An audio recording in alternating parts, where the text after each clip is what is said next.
Salut, c'est Gonzague. J'ai testé pendant plusieurs semaines le casque Plantronics Backbeat Pro 2, avec un nom un peu compliqué, qui est un casque Bluetooth avec annulation acoustique et une belle promesse d'autonomie. Je vous propose de vous en parler maintenant.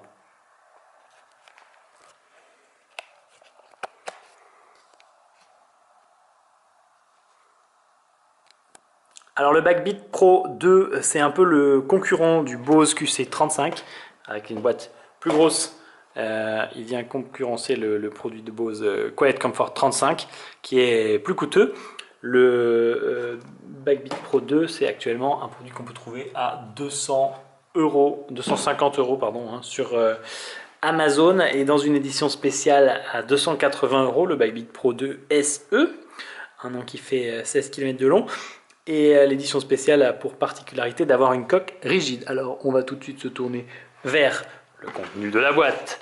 Dans la boîte, qui est plutôt jolie, vous avez une pochette de transport un peu grande avec un compartiment principal et un deuxième compartiment dans lequel vous allez pouvoir mettre le câble jack, qui n'est pas nécessairement utile mais qui vous permet d'utiliser le casque quand il n'a plus de courant, et le câble micro USB qui lui vous servira à charger le casque, puisque c'est un casque sur batterie.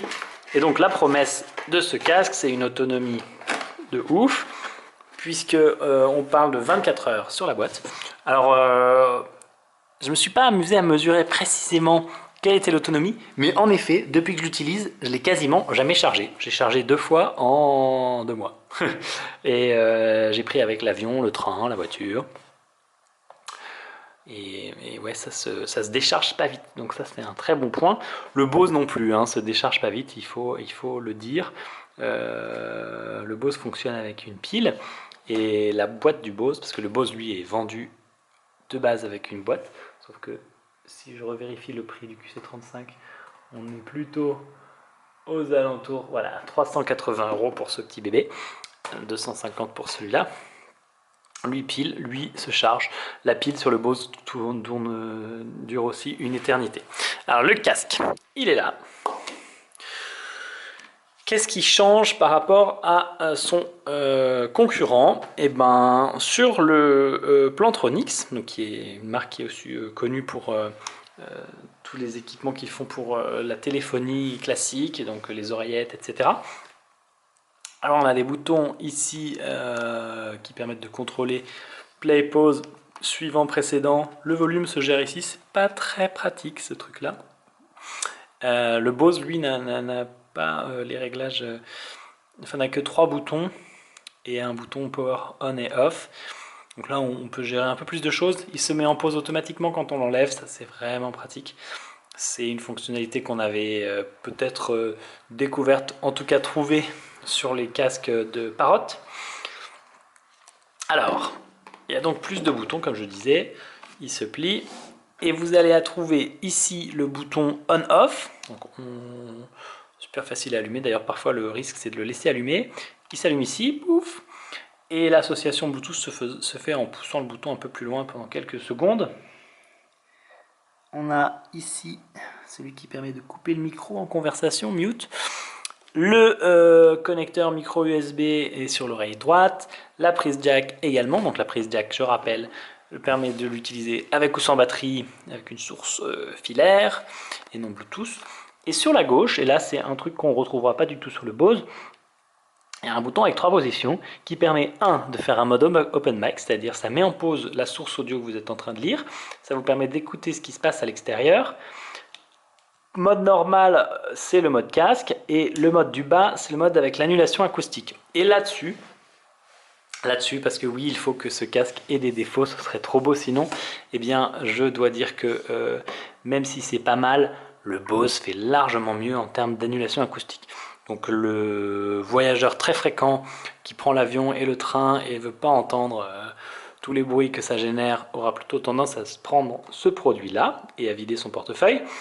Le voyageur un peu moins fréquent, utilisateur urbain, machin, qui veut économiser un peu, aura peut-être tendance à prendre celui-là. Les deux ont un son qui est très bon.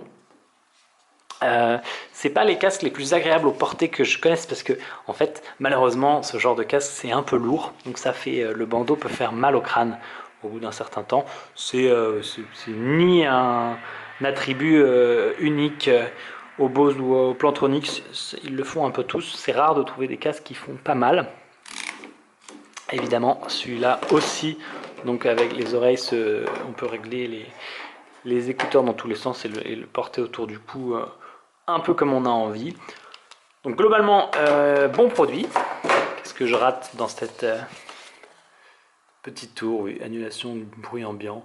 Les capteurs intelligents permettent d'interrompre ou de reprendre la lecture lorsque vous enlevez et remettez votre casque. Bref, ouais, c'est pas un mauvais bébé. J'ai pas essayé la dernière mouture du Parrot, donc je sais pas ce que ça vaut par rapport à ça. Donc, comme je vous disais, en termes de son pur, musique, etc., le Bose et le Plantronics se valent. Il y a une bonne présence des basses, il n'y a pas de partie du son qui se retrouve fortement négligée et on n'a pas l'impression que les morceaux de musique qu'on peut écouter se retrouvent ruinés. Mais l'annulation acoustique du Bose est meilleure. Autre petit truc un tout petit peu plus sympa sur le Bose, il y a une appli qui est fournie avec. Elle n'est pas extrêmement utile, mais elle permet notamment de renommer le casque. Et le Bose, lui, sait annoncer le nom de l'appareil auquel il se connecte à la voix. Donc les casques parlent tous les deux en vous disant iPhone, téléphone 1 connecté, téléphone 2 connecté.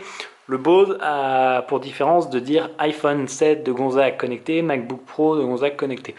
Sur le Plantronics, on entendra téléphone 1, téléphone 2. Si vous n'avez pas bien mémorisé que téléphone 1 c'est votre iPhone et téléphone 2 c'est votre MacBook, bah bon courage. Voilà, c'est un peu express, mais on va pas non plus faire une vidéo de 200 heures sur un casque. Franchement, je le trouve pas mal. Les gens qui l'ont vu à la maison l'ont bien aimé, et ceux qui l'ont essayé aussi. Et je trouve que c'est cool qu'il y ait des concurrents qui existent, des bonnes alternatives à Bose. Encore une fois, même si c'est pas le modèle que je privilégierais si j'avais besoin d'une très forte annulation acoustique.